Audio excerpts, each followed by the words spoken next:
Jangan judi, jangan judi, jangan berjudi. Jangan judi yang ketiga, himbauan buat para menterinya yang nggak becus nanganin judi. Malah mau dikasih bansos lagi. Padahal kan juga udah kebongkar itu konsorsium 303 ya. Berarti harusnya udah tahu dong siapa aja bos-bosnya. Aduh, gue kira selama ini pura-pura bego doang. Ternyata bego beneran, cok. Terus saya harus respon gimana isu judul ini, Pak? Yo nggak tahu, kok nanya saya? Ya, untung aja Indonesia aman dari judi online dan pinjaman online. Pemimpinnya juga adil dan bijaksana. Gak kayak pemimpin di negeri Konoha sana. Kacau itu di sana. Assalamualaikum warahmatullahi wabarakatuh. Kembali lagi di channel Prayoga Muhammad. Gimana kabar kalian semua? Semoga baik-baik saja ya, dan dilancarkan segala rezekinya. Jangan judi, jangan judi, jangan judi. Itu kata-kata yang dikeluarkan oleh Pak Jokowi mengenai para penjudi. Kenapa sih orang-orang masih saja berjudi padahal tahu bahwasanya judi itu bukan membuat kaya, malah justru menghancurkan masa depan. Tapi lucunya, kenapa sih pemerintah tidak tegas menghadapi tentang perjudian ini? Padahal dari pemerintah lah yang harusnya menjaga bagaimana masyarakatnya tidak bisa judol alias judi online. Tapi ya seperti itu, seperti kayak iya kayak enggak gitu loh. Enggak 100% untuk memberantas sampai ke akar-akarnya. Dan lucunya lagi malah penjudi mau dikasih bansos. Bagaimana nanti bansos itu akan digunakan dengan baik. Sementara mereka yang dikasih hobinya judi. Ya tentu saja bansosnya malah justru untuk judi lagi nanti. Repot kan? Karena itu bukan untuk menyelesaikan masalah, tapi justru menambah masalah ya.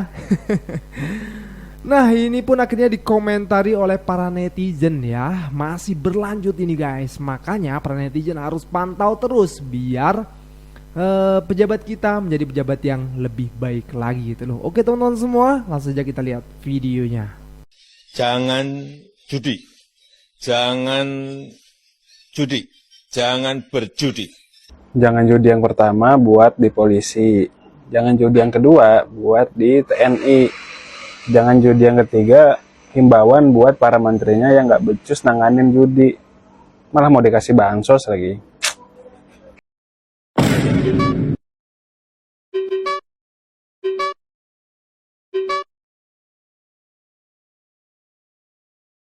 Bukannya diblokir aja itu penyedia layanan message blast, malah bikin blast tandingan, cok.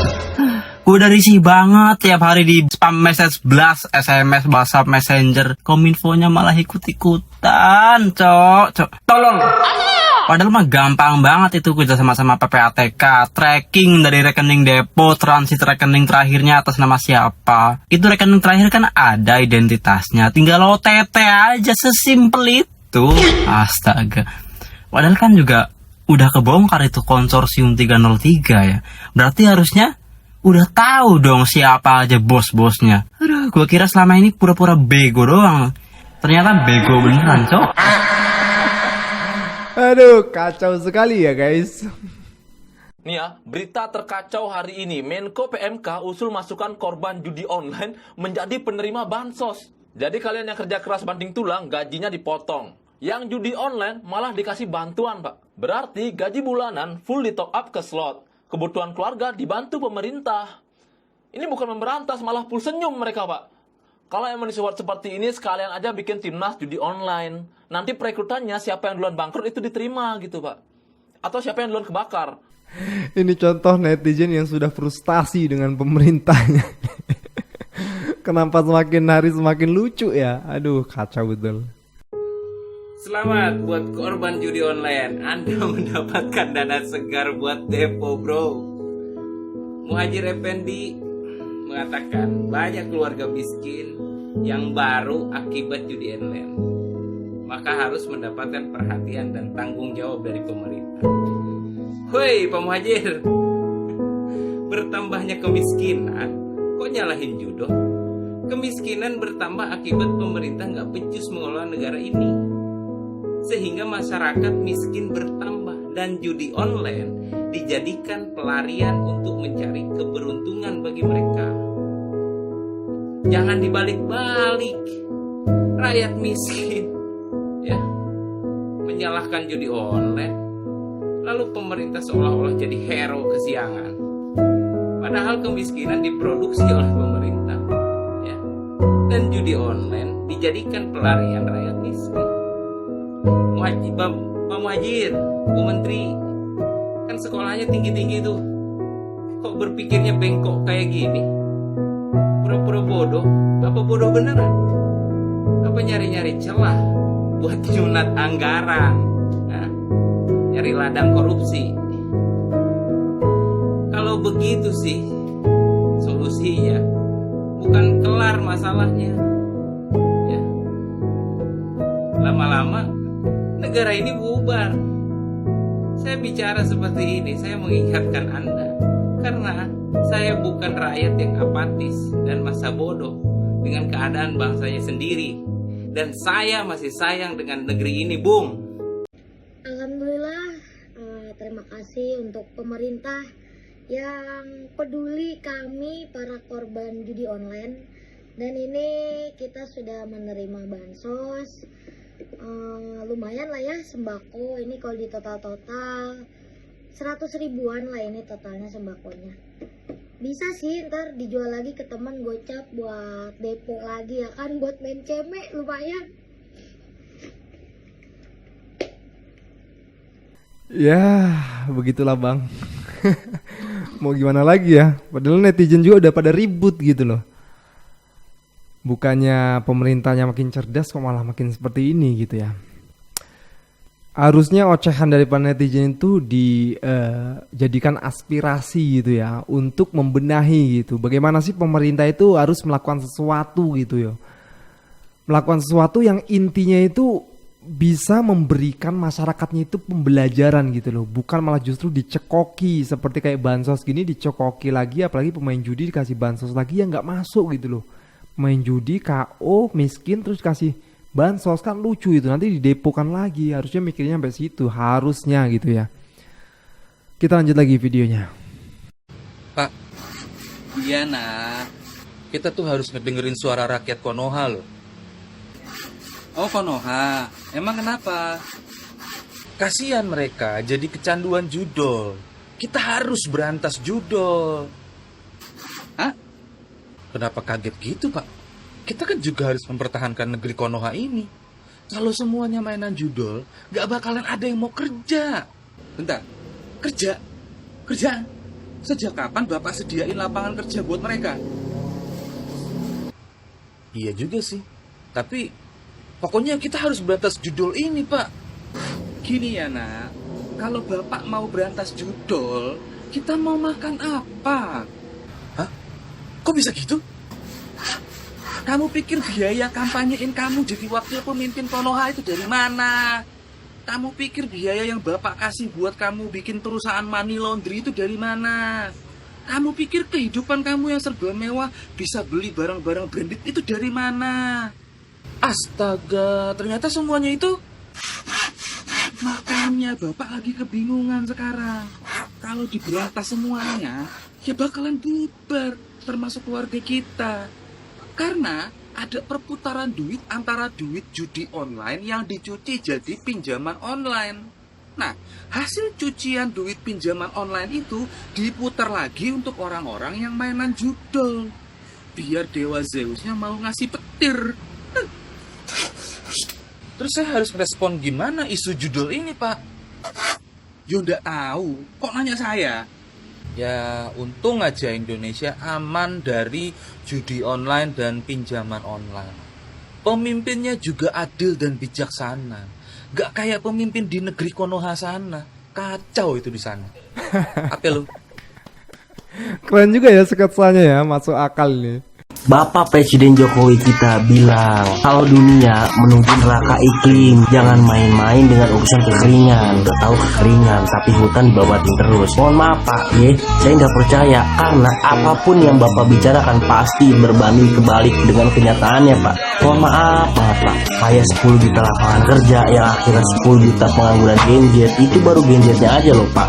Belum yang lain-lainnya, seperti rupiah menguat, akhirnya rupiah makin anjlok Pak. Seperti tidak impor pangan, ternyata impor habis-habisan pangan Pak. Seperti ekonomi meroket, ternyata ekonomi ambruk Pak. Seperti Bapak bilang investor udah masuk banyak lah di IKN, ternyata Bapak sendiri kaget, ternyata belum ada investor asing di IKN. Mohon maaf Pak jadi kalau yang ini saya nggak percaya boleh dong Pak Terakhir lagi, Bapak bilang tanggal 14 Juni Bapak melarang buat Kaisang untuk maju Pilgub DKI Jakarta Pak. Tapi di tanggal yang sama juga Pak, Bapak dan para ketua partai bertemu Pak untuk membahas Ridwan Kamil dan Kaisang untuk maju Pilgub Jakarta Pak. Jadi apapun yang Bapak bicarakan sekarang ke publik bakal bertolak belakang dengan kenyataannya Pak. Jadi saya mohon banget Pak, jangan berstatement yang bagus-bagus tentang Indonesia Pak. Takutnya bertolak belakang dengan kenyataannya lagi Pak.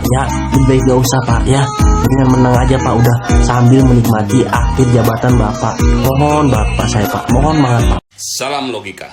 Kabar bagus nih buat kalian semua. Katanya judi online akan diberantas dan undang-undang pelarangan judi online akan segera disahkan. Itu kabar bagusnya. Kabar buruknya, yang nyampaikan berita tersebut adalah orang yang dulu bilang di kantong bajunya ada 11.000 triliun. Memang agak lain rejim sekarang ini. Katanya juga para korban judi online berhak untuk mendapatkan bantuan sosial. Sedangkan para karyawan dan PNS akan dipotong tapera. Mari kita tanyakan pada yang punya 11.000 triliun. Dia jawab, ya enggak tahu, kok nanya saya? Jangan kritik doang dong, kasih solusi. Tunggu. Saya gaji orang untuk cari solusi. Saya gaji menteri untuk cari solusi itu. Kenapa saya mesti cari solusi? Kan dia saya bayar tuh. Kalau suruh saya jadi kasih solusi, you berhenti sebagai menteri semua, saya gantiin. Tapi Pak Rocky nggak mampu, loh kenapa Anda suruh saya jadi presiden? Jadi logika kita itu didungukan oleh kecemasan kita sendiri sebetulnya. Itu soalnya kan. Kritik mesti ada solusi. Kapan kritik itu ada solusi? Kritik harus membangun. Tolol. Kritik itu artinya membongkar, bukan membangun. Bagaimana caranya kritik membangun? Saya bongkar, saya bangun lagi. Nggak ada apa-apa dong. Tugas kritisnya adalah membongkar. Itu namanya kritik. Kriterin. Dalam bahasa Yunani. Artinya membongkar. Piye? Bukunya sudah ada 4 tahun terakhir. 4 tahun terakhir. Sik Mas, aku mau tak tekok ya. Sampean ki arep njajal ngobloki sapa to jane iki? Arep ngobloki sapa? Mau mencoba membodohi siapa? Sedangkan foto itu diambil ketika tahun 2022 di pernikahan Kaisang. Jan Etes foto kayak gitu dengan baju yang kayak gitu. Itu foto tahun 2022 ketika Kaisang menikah. Emang sejak kapan 2022 itu 4 tahun lalu? Emang ini tahun berapa sampai 2022 dianggap 4 tahun lalu? Gak paham aku. Sampeyan arep gobloki sapa sih? Pendukungmu. Nak kuwi gak popo, ancen pendukungmu mayoritasnya goblok. Nak sampean mau nepotisme sejak dini promosi anakmu sing barep Jan Etes gak apa-apa Mas. Ancen kabeh dulurmu wis dadi pejabat to. Saiki Jan Etes mbok seret dadi cover buku, mbok sebar ning Surabaya, ya ora apa-apa, ora kaget jan iki. Tapi siji pesenku. Aja ngobloki rakyat. Rasa goroh, rasa mletuk. Ora kabeh rakyat Indonesia itu goblok kayak pendukungmu. Wis ngomong goroh, asal nyelemong, asal ngomong. Bletok kayak ngono kuwi sampe. Udah. Aduh, nggak akan ada habisnya guys. Emang kadang-kadang kalau misalnya adalah ya seseorang itu digoblokin mau aja ada juga yang pinter gitu ya. Ya beginilah kita sekarang teman-teman semua. Maka dari itu jadi rakyat tuh harus kritis juga. Jadi netizen harus kritis, tapi hebat lah netizen Indonesia ini ya. Kadang-kadang mengangkat isu itu bisa viral banget gitu. Itu memang harus kayak gitu teman-teman semua. Biar apa ya? Biar tidak ada kelalaian dari orang-orang yang di atas sana, orang-orang elit ya. Oke teman-teman semua, udah cukup ya. Jangan lupa untuk berikan komentar di bawah ini. Jangan lupa juga untuk like, subscribe channel ini. Sekian dari gua Prayga Muhammad. Wassalamualaikum warahmatullahi wabarakatuh.